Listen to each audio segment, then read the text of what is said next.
Pada awal abad ke-19, ada sebuah gunung berapi di Indonesia yang sudah lama tidak aktif. Gunung ini jarang mengeluarkan asap, juga jarang terjadi gempa di sekitarnya. Jadi bagi orang-orang yang tinggal di dekatnya, gunung ini hanya terlihat seperti gunung biasa. Namun, di bawah gunung yang mereka kira biasa saja itu, ternyata ada sesuatu yang sedang terjadi tanpa mereka sadari. Gunung berapi ini adalah Tambora. Pada bulan April tahun 1815, gunung ini tiba-tiba meletus dengan cara yang hampir belum pernah dialami oleh dunia modern. Hampir 200 tahun yang lalu, di sebuah pulau terpencil di Indonesia, Tambora, gunung tertinggi di negara itu, meledak dan menewaskan 120.000 orang. Menurut para sejarawan dan catatan ilmiah, letusan itu begitu dahsyat sehingga suaranya terdengar hingga ke daerah yang berjarak lebih dari 1.000 kilometer. Banyak orang saat itu mengira ada perang atau meriam besar yang meledak di kejauhan. Tapi bukan hanya suara keras yang menakutkan di sini. Begitu banyak abu, batu, dan asap yang dimuntahkan gunung berapi ke atmosfer. Karena hal ini, iklim bumi pun berubah pada tahun berikutnya. Menurut penelitian para ilmuwan dan sejarawan, suhu turun di beberapa tempat dan di bagian lain dunia terjadi musim dingin meskipun seharusnya musim panas di beberapa negara. Tanaman juga rusak, terjadi kelaparan, dan banyak orang terdampak meskipun jaraknya ribuan kilometer dari Indonesia. Oleh karena itu, hingga sekarang letusan Tambora dianggap sebagai salah satu letusan gunung berapi paling merusak dalam sejarah yang tercatat. Tapi sebelum kita mulai pembahasannya, saya ingin meminta satu like dari Anda dan jangan lupa subscribe channel kita. Itu sudah sangat membantu kami para pembuat konten. Jadi, mari kita mulai. Gunung Tambora terletak di Pulau Sumbawa di Indonesia. Gunung ini merupakan bagian dari yang disebut Cincin Api Pasifik. Sebuah wilayah yang sangat luas di sekitar Samudra Pasifik, di mana terdapat banyak sekali gunung berapi aktif dan sering terjadi gempa bumi. Alasannya sederhana mengapa banyak gunung berapi di sini. Di bawah permukaan bumi terdapat lempeng-lempeng batu besar yang disebut lempeng tektonik. Lempeng-lempeng ini bergerak secara perlahan. Di wilayah Indonesia, beberapa lempeng ini saling mendorong dan bertabrakan. Jadi ketika satu lempeng terdorong ke bawah lempeng lainnya, sebagian dari lempeng tersebut meleleh karena panas yang sangat tinggi di bawah permukaan bumi. Ketika batuan meleleh, ia menjadi magma. Dan seiring waktu, magma tersebut terkumpul di bawah gunung berapi. Dan semakin banyak magma, semakin tinggi juga tekanan di dalamnya, seperti pressure cooker yang terus-menerus memanas. Ketika gunung tidak lagi mampu menahan tekanan yang berlebihan, saat itulah terjadi letusan. Dan itulah yang terjadi pada Tambora. Sebelum letusan pada tahun 1815, gunung berapi itu sudah lama tenang. Mungkin ratusan tahun tidak ada aktivitas besar, sehingga banyak orang saat itu tidak lagi takut dengan gunung tersebut. Menurut penelitian menggunakan penanggalan karbon, diperkirakan gunung tersebut sudah ada lebih dari 50.000 tahun. Pada masa itu, gunung ini adalah salah satu yang tertinggi di wilayah tersebut. Tingginya mencapai sekitar 4.300 meter sebelum letusan besar terjadi. Namun di bawah gunung, terdapat ruang magma besar yang perlahan-lahan terisi.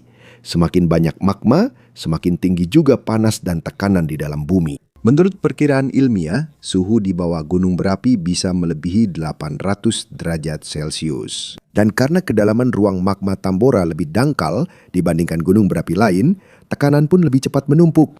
Agar lebih mudah dipahami, bayangkan sebuah botol minuman bersoda yang sudah lama dikocok tapi belum dibuka. Tekanan akan menumpuk di dalamnya, tapi ketika kamu tiba-tiba membukanya, kamu akan melihat ledakan yang kuat. Begitu juga yang terjadi pada Tambora, tapi jutaan kali lebih kuat. Pada awal 1800-an, ada beberapa kerajaan dan kesultanan kecil di Pulau Sumbawa. Salah satunya adalah Kerajaan Tambora yang terletak tepat di sekitar gunung berapi itu. Ribuan orang tinggal di sana pada waktu itu. Tempat itu dikenal karena pertanian, perdagangan, dan sumber daya alamnya. Tanah di dekat gunung berapi memang subur. Jadi meskipun berbahaya, banyak orang tetap tinggal di dekat sini karena tanah vulkanik sangat bagus untuk pertanian. Tapi saat kehidupan orang-orang di sekitar Tambora berjalan normal, situasi di bawah gunung perlahan-lahan semakin memburuk. Mereka tidak tahu bahwa bencana besar sudah menunggu. Dan pada bulan April 1815, akhirnya meletuslah salah satu gunung berapi terkuat yang pernah disaksikan umat manusia. Sebelum gunung Tambora benar-benar meletus, itu tidak terjadi secara tiba-tiba dalam satu hari. Ada peringatan terlebih dahulu. Pada tahun 1812, gunung berapi mulai bangun setelah waktu yang sangat lama dalam keadaan tenang. Ada getaran-getaran kecil, ada asap dan uap yang keluar dari kawahnya. Dan sesekali ada awan gelap yang naik dari puncak gunung. Namun pada waktu itu belum ada peralatan modern seperti yang digunakan para ilmuwan sekarang. Belum ada sensor yang bisa memantau pergerakan magma. Belum ada sistem peringatan yang memberitahu kapan harus pergi. Jadi bagi orang-orang yang tinggal di sekitar Tambora, mungkin asap dan getaran sudah menjadi bagian dari kehidupan sehari-hari. Seperti inilah yang terjadi. Selama bertahun-tahun, gunung itu tampak tenang di permukaan. Tapi di bawahnya, panas, gas, dan batuan cair terus menumpuk. Semakin tekanan sulit keluar, semakin besar tekanannya. Bayangkan sebuah panci dengan tutup. Saat air di dalamnya mendidih, uapnya semakin banyak. Jika uap tidak bisa keluar, tekanan pada tutup semakin besar. Jika tutupnya tidak kuat menahan, tutup itu akan meledak ke atas. Begitulah secara sederhana yang terjadi pada Tambora. Menurut catatan ilmiah, letusan besar Tambora dimulai pada 5 April 1815. Pada bagian awalnya, terjadi getaran dan lontaran material vulkanik. Namun letusan yang lebih dahsyat terjadi beberapa hari kemudian, pada malam 10 April 1815. Sebelumnya ada sumbatan di jalur magma di dalam gunung berapi. Magma lama ini telah menjadi kental dan keras. Seiring waktu, ia seperti penutup yang menghalangi mulut kawah di bawah gunung. Karena itu, tekanan tidak bisa keluar begitu saja. Semakin lama, gas dan magma di dalam semakin terjebak. Semakin panas, dorongannya semakin kuat. Dan ketika gunung berapi tidak bisa menahannya lagi, penghalang itu tiba-tiba runtuh. Disitulah bahaya yang sebenarnya dimulai. Magma dan gas vulkanik naik dengan sangat kuat dari bawah gunung. Ini bukan sekedar asap biasa. Ini adalah semburan mendadak abu yang sangat panas, batu, dan tekanan dari dalam bumi. Jadi ketika Tambora meletus, itu tidak hanya terdengar seperti suara biasa. Lebih tepat jika menganggapnya sebagai gelombang kejut. Suara normal meskipun keras, seperti gelombang udara yang lewat. Tapi gelombang kejut jauh lebih ganas, seperti pukulan tiba-tiba ke udara. Ketika gelombang ini lewat, ia dengan cepat mendorong dan mengacaukan sekitarnya. Supaya lebih mudah dipahami, bayangkan air di dalam ember. Kalau kamu meniup permukaannya, hanya akan muncul gelombang kecil. Tapi kalau kamu menjatuhkan batu besar ke dalamnya, air akan langsung muncrat ke segala arah. Seperti itulah perbedaan antara suara normal dan gelombang kejut. Pada letusan Tambora, ledakannya sangat kuat sehingga tekanan dari gunung berapi menyebar sangat jauh melalui udara. Menurut catatan sejarah yang digunakan para peneliti, letusan tersebut terdengar hingga ke tempat yang sangat jauh dan ada orang-orang yang mengira itu adalah suara meriam atau perang. Tapi yang lebih menakutkan, ledakan keras pertama ini ternyata belum yang paling dahsyat. Itu baru peringatan saja. Di bawah gunung, kekuatan yang lebih besar lagi sedang bersiap. Dan saat jalur magma terus terbuka, ledakan terbesar semakin mendekat yang akan mengubah bukan hanya Sumbawa, tapi juga iklim seluruh dunia. Ketika letusan dahsyat Tambora dimulai pada April 1815, orang-orang dengan cepat menyadari bahwa ini bukan letusan biasa. Tekanan yang dikeluarkan gunung berapi begitu kuat sehingga udara sendiri terasa seperti dipukul oleh kekuatan yang sangat besar. Menurut penelitian para ahli vulkanologi, gelombang kejut dari Tambora adalah salah satu ledakan atmosfer terkuat yang pernah tercatat dalam sejarah. Secara sederhana, letusan itu bukan hanya sekadar berisik. Letusan itu benar-benar mendorong udara keluar dengan sangat keras ke segala arah. Karena hal ini, ada tempat-tempat yang sangat jauh dari Tambora yang masih bisa mendengar suara ledakan yang sangat keras. Di beberapa kota dan pulau, orang-orang mengira sedang terjadi perang atau ada yang menembakkan meriam besar di laut. Bahkan saat itu ada tentara yang dikirim untuk memeriksa apakah ada serangan atau kapal yang dalam bahaya, karena mereka mengira itu adalah suara pertempuran. Namun seiring berjalannya waktu, perlahan-lahan menjadi jelas bahwa ini bukanlah perang. Ternyata ini adalah letusan gunung berapi yang sangat besar. Yang mengejutkan, Gunung Tambora tidak hanya meletus sekali. Gunung itu berulang kali memuntahkan letusan dahsyat selama beberapa hari. Setiap letusan baru disertai dengan tekanan baru dari dalam bumi. Begini sebenarnya yang terjadi di dalam gunung. Meskipun jalur magma sudah terbuka saat letusan pertama, masih ada sangat banyak magma dan gas vulkanik yang tertinggal di bawah. Magma baru terus naik dari bagian bumi yang lebih dalam. Itulah sebabnya gunung berapi seolah-olah tidak pernah kehabisan tenaga. Selama masih ada magma dan gas baru yang masuk, letusan baru pun terus terjadi. Dan setiap letusan, semakin banyak abu dan batu yang terlontar ke atas. Menurut catatan sejarah, ada beberapa tempat yang jaraknya lebih dari 1.000 km, namun suara gemuruh letusan masih terdengar. Ada beberapa laporan bahwa suara lemah tersebut bahkan mungkin terdengar hingga ke bagian Asia Tenggara yang lebih jauh. Ini menunjukkan betapa besarnya energi yang dilepaskan oleh Tambora. Namun saat orang-orang sibuk mendengarkan letusan dan gemuruh gunung berapi, ada masalah yang lebih besar yang akan datang, yaitu abu vulkanik. Setelah letusan-letusan dahsyat pertama, abu vulkanik dalam jumlah besar mulai menyebar di udara. Ini bukan sekedar debu biasa. Abu vulkanik adalah partikel-partikel kecil berupa pecahan batu, kaca, dan mineral yang sangat halus. Jika terhirup, ini berbahaya bagi manusia dan hewan. Abu ini dapat merusak tanaman, mencemari air, dan menyebabkan kesulitan bernapas yang parah. Keesokan harinya, setelah letusan besar pertama, abu mulai jatuh di daerah yang jauh dari Tambora. Langit perlahan-lahan tertutup asap abu-abu. Di beberapa bagian Indonesia, bahkan siang hari pun terasa seperti malam karena tebalnya abu di atmosfer. Menurut catatan sejarah, matahari hampir tidak terlihat di beberapa tempat. Langit yang biasanya cerah menjadi gelap dan berubah menjadi kabut berwarna kuning keabu-abuan. Sementara itu, suara gemuruh gunung berapi masih terus terdengar dari kejauhan. Seperti ada guntur yang tak pernah berhenti berasal dari dalam bumi. Di rumah, jalan, dan ladang, abu tebal perlahan-lahan menumpuk.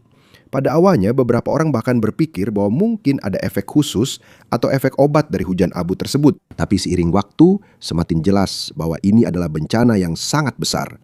Abu semakin tebal setiap hari, lingkungan sekitar pun semakin gelap. Dan saat angin membawa abu vulkanik ke barat, pulau-pulau seperti Jawa dan Bali terkena dampak yang lebih parah. Dalam beberapa hari saja, seluruh lingkungan di sekitar Tambora mulai berubah. Dan itu belum merupakan bagian paling parah dari letusan tersebut.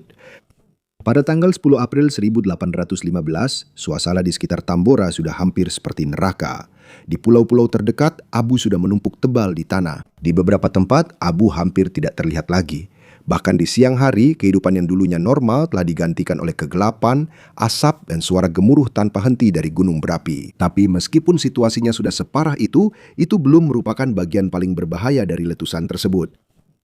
Malam itu, Tambora memasuki tahap yang disebut oleh para ilmuwan sebagai tahap Plinian. Ini adalah bagian paling ganas dan paling merusak dari sebuah letusan gunung berapi. Disinilah terjadi letusan yang terus-menerus dan sangat kuat yang mampu melemparkan begitu banyak abu, batu, dan gas sangat tinggi ke atmosfer. Agar lebih mudah dipahami, bayangkan sebuah pressure cooker yang tidak hanya sekedar meledak, seperti jutaan ton batu panas dan gas yang tiba-tiba didorong ke atas oleh seluruh gunung. Menjelang malam, Tambora mulai memuntahkan kolom erupsi yang sangat besar. Menurut penelitian, kolom-kolom ini mencapai hampir 40 km ke atas atmosfer. Itu sangat tinggi. Bahkan lebih tinggi daripada ketinggian terbang normal sebagian besar pesawat saat ini. Saat awan tebal abu naik, batuan vulkanik panas dan pumice mulai berjatuhan dari langit. Pumice adalah batuan vulkanik yang ringan namun keras, yang terbentuk ketika magma mendingin dengan cepat saat masih penuh gas. Di beberapa tempat, batu-batu yang jatuh dari langit sebesar kepalan tangan manusia. Semakin malam, letusan menjadi semakin ganas. Menurut catatan sejarah dari para saksi mata, seluruh gunung tampak menyala-nyala. Puncaknya mengeluarkan api, abu, dan asap hitam ke berbagai arah. Secara sederhana, seolah-olah tanah itu sendiri yang meledak. Setelah itu, abu vulkanik yang sangat tebal mulai jatuh di desa-desa sekitar Tambora. Perlahan-lahan, rumah, pohon, ladang, dan jalan mulai tertimbun. Namun ada yang lebih menakutkan lagi yang datang, yaitu aliran piroklastik.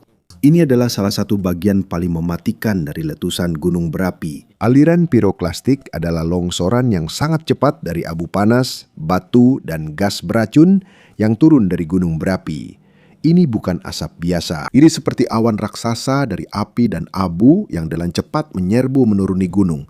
Sangat panas dan sangat cepat bergerak, sehingga hampir mustahil untuk melarikan diri jika kamu berada dekat dengan gunung berapi. Menurut perkiraan ilmiah, suhu aliran piroklastik bisa mencapai 100 derajat Celcius. Saking panasnya, aliran ini bisa langsung membakar hampir semua yang dilewatinya. Dan pada malam itu, kolom erupsi besar Tambora runtuh. Hal ini terjadi karena abu dan puing-puing di udara sudah terlalu berat sehingga jatuh kembali ke tanah. Disitulah aliran piroklastik besar mulai terjadi. Selanjutnya, abu panas dan gas mengalir deras menuruni gunung. semua desa dan kerajaan di sekitar Tambora dilahap olehnya. Kerajaan Tambora yang dulunya makmur hampir lenyap dari peta. Menurut hasil penggalian arkeologi yang dilakukan bertahun-tahun kemudian, ditemukan rumah-rumah yang terkubur di bawah endapan vulkanik yang tebal. Beberapa kerangka manusia juga ditemukan masih berada di dalam rumah-rumah tersebut. Hal ini menunjukkan betapa cepatnya tragedi itu terjadi. Banyak orang kemungkinan besar tidak sempat melarikan diri. Bukan hanya bangunan yang hilang, bagian besar dari budaya dan sejarah orang-orang yang tinggal di sana juga ikut hilang. Menurut para sejarawan, mereka memiliki bahasa sendiri yang berbeda dengan daerah sekitarnya. Namun setelah letusan, hampir seluruhnya menghilang bersama dengan komunitas mereka sendiri. Dan saat aliran piroklastik menghancurkan sekitar Tambora, letusan gunung berapi terus berlangsung tanpa henti di malam hari. Seluruh pulau perlahan-lahan berubah menjadi zona bencana yang sangat besar. Sementara aliran piroklastik terus menghancurkan sekitar Tambora, ada satu lagi efek berbahaya yang mulai dirasakan di daerah tersebut. Ketika abu yang sangat panas, batu dan puing-puing vulkanik mengalir deras ke bawah menuju pantai, sebagian besar material itu jatuh ke air dan menyebabkan tsunami. Tsunami ini memang tidak sebesar tsunami terbesar dalam sejarah, tetapi cukup untuk menimbulkan kepanikan dan kerusakan tambahan di pantai-pantai terdekat. Di beberapa tempat yang dekat dengan laut, air tiba-tiba naik dan kemudian surut dengan cepat setelah beberapa menit. Pada saat yang sama, letusan dahsyat dari gunung berapi masih terus terjadi. Menurut catatan sejarah pada masa itu, suasana di beberapa pulau sangat gelap, sehingga orang-orang harus menyalakan lilin meskipun masih sore hari. Matahari sudah tidak bisa terlihat dengan jelas. Abu tebal di udara menghalangi cahaya. Secara sederhana, seolah-olah langit seluruhnya tertutup oleh awan debu raksasa. Dan seiring waktu, hujan abu semakin tebal. Perlahan-lahan, pepohonan, rumah, ladang, dan sungai tertimbun. Lingkungan yang dulunya hijau berubah menjadi warna debu. Dan hampir tidak ada kehidupan. Menurut kesaksian para saksi mata, ada beberapa tempat yang suasananya tidak seperti hari biasa meskipun sudah pagi. Seolah-olah malam tak pernah berakhir. Setelah letusan terkuat pada 10 April Tambora tidak langsung berhenti. Selama minggu-minggu dan bulan-bulan berikutnya, gunung itu terus bergemuruh dan mengeluarkan abu serta asap meskipun perlahan mulai melemah. Sekitar pertengahan tahun 1815, barulah aktivitas vulkanik yang hebat itu mulai benar-benar mereda. Tapi meskipun letusannya sudah melemah, kerusakan yang ditinggalkannya sudah sangat besar. Menurut penelitian para sejarawan dan vulkanolog, hampir semua vegetasi di sebagian besar wilayah Sumbawa hancur. Banyak hutan tertutup abu, banyak sungai dan garis pantai berubah bentuk, dan Gunung Tambora sendiri menyusut setelah letusan itu. Sebelum bencana itu diperkirakan tingginya lebih dari 4.000 meter. Namun karena ledakan yang sangat besar dan runtuhnya puncak, ketinggian gunung itu turun drastis. Ini menunjukkan betapa besarnya bagian gunung yang benar-benar meledak dan hilang. Ada satu lagi masalah yang semakin menyulitkan para penyintas. Kapal hampir tidak bisa mendekat ke sekitar Tambora karena tebalnya puing-puing vulkanik di laut. Banyak bagian lautan saat itu tertutup oleh batu apung dan abu yang mengapung. Karena itu bantuan dan pasokan sulit untuk datang. Dan seiring berjalannya waktu, dampak yang lebih berat dari letusan mulai dirasakan. Kelaparan, penyakit, dan kekurangan makanan serta air bersih. Banyak tanaman rusak karena abu yang tebal. Banyak hewan mati, dan di beberapa tempat hampir tidak ada hasil panen yang bisa didapatkan oleh masyarakat. Menurut perkiraan para sejarawan, ribuan orang langsung meninggal karena letusan, aliran piroklastik, dan hujan abu. Namun, lebih banyak lagi yang meninggal dalam bulan-bulan berikutnya karena kelaparan, penyakit, dan runtuhnya kehidupan normal di wilayah tersebut. Secara keseluruhan, diperkirakan lebih dari 100.000 orang terdampak atau meninggal akibat letusan Tambora dan bencana iklim yang mengikutinya. Namun meskipun tragedi sebesar itu terjadi di Indonesia, kenyataannya bukan hanya Asia Tenggara yang terdampak oleh Tambora. Dampak dari abu dan sulfur yang dilemparkan ke atmosfer juga mulai menyebar ke seluruh dunia. Dan dalam beberapa bulan berikutnya, bumi akan mulai mengalami sebuah musim yang aneh yang akan disebut sebagai tahun tanpa musim panas. Di zaman modern, para ilmuwan sekarang menggunakan sebuah skala yang disebut Volcanic Explosivity Index atau VEI untuk mengukur seberapa besar sebuah letusan. Semakin tinggi angkanya, semakin kuat dan semakin berbahaya letusannya. Sebagai contoh, letusan VEI 5 sudah sangat besar dan mampu memuntahkan sangat banyak abu dan batu. Namun menurut para ahli vulkanologi, letusan Tambora pada tahun 1815 mencapai VEI 7. Artinya, ini termasuk salah satu letusan gunung berapi terbesar dalam catatan sejarah manusia. Secara sederhana, bukan hanya gunung yang meletus, seolah-olah ada bagian besar dari bumi yang benar-benar diledakkan ke atas. Menurut perkiraan ilmiah, ratusan kilometer kubik abu, batu, gas, dan material vulkanik dikeluarkan oleh Tambora ke atmosfer. Dan disinilah mulai muncul efek yang tidak pernah diduga dunia saat itu. Karena abu dan sulfur dari letusan itu tidak hanya tetap berada di Indonesia, ini naik sangat tinggi ke atmosfer dan perlahan-lahan menyebar ke berbagai belahan dunia. Karena hal ini, sinar matahari yang mencapai permukaan planet pun berkurang. Agar lebih mudah dipahami, bayangkan asap yang berasal dari kebakaran besar. Ketika asapnya tebal, cahaya yang masuk pun jadi berkurang. Hal yang sama juga terjadi di bumi setelah letusan Tambora, tapi dalam skala yang jauh lebih besar. Pada tahun berikutnya, berbagai negara mulai mengalami perubahan iklim yang tidak biasa. Suhu turun, cuaca menjadi lebih dingin, dan di beberapa tempat bahkan terjadi salju dan embun beku, meskipun seharusnya sedang musim panas. Di Amerika Serikat, Eropa, dan beberapa bagian Asia, banyak tanaman rusak karena cuaca yang terlalu dingin dan perubahan cuaca yang tidak menentu. Ada beberapa tempat yang mengalami embun beku meskipun di bulan-bulan musim panas. Ada ladang yang tidak lagi berbuah, ada petani yang kehilangan hasil panen, dan karena hal ini, mulai terjadi kekurangan makanan yang parah. Menurut catatan sejarah, terjadi kelaparan, kenaikan harga makanan, dan peningkatan jumlah penyakit di berbagai negara. Pada masa itu, kebanyakan orang belum tahu bahwa semuanya ternyata terhubung dengan sebuah gunung berapi di Indonesia. Karena pada waktu itu, belum sepenuhnya dipahami bagaimana letusan besar dapat mempengaruhi iklim seluruh dunia. Namun sekarang, bagi para ilmuwan, sudah jelas bahwa sulfur dan partikel vulkanik dari Tambora adalah salah satu penyebab utama bencana iklim yang aneh pada tahun 1816. Dan sementara banyak negara kesulitan karena cuaca dingin dan gagal panen, letusan itu juga meninggalkan dampak pada budaya dan sejarah. Pada masa itu, para seniman dan penulis juga terpengaruh. Menurut para sejarawan, cuaca suram yang aneh setelah letusan Tambora menjadi bagian dari inspirasi beberapa cerita horor terkenal pada abad ke-19, termasuk Frankenstein karya Mary Shelley. Di Tiongkok, cuaca dingin yang ekstrim dan kekurangan makanan juga mempengaruhi kehidupan banyak orang dan bahkan tercatat dalam beberapa tulisan tradisional dan puisi pada masa itu. Namun di balik semua dampak budaya itu, yang paling berat tetaplah hilangnya begitu banyak nyawa. Bukan hanya mereka yang langsung meninggal akibat letusan yang menjadi korban. Banyak juga yang meninggal karena kelaparan, penyakit, dan bencana iklim yang terjadi setelah letusan. Dan hingga sekarang, para ilmuwan dan sejarawan masih menganggap letusan Tambora sebagai salah satu bencana alam paling berbahaya dalam sejarah manusia modern.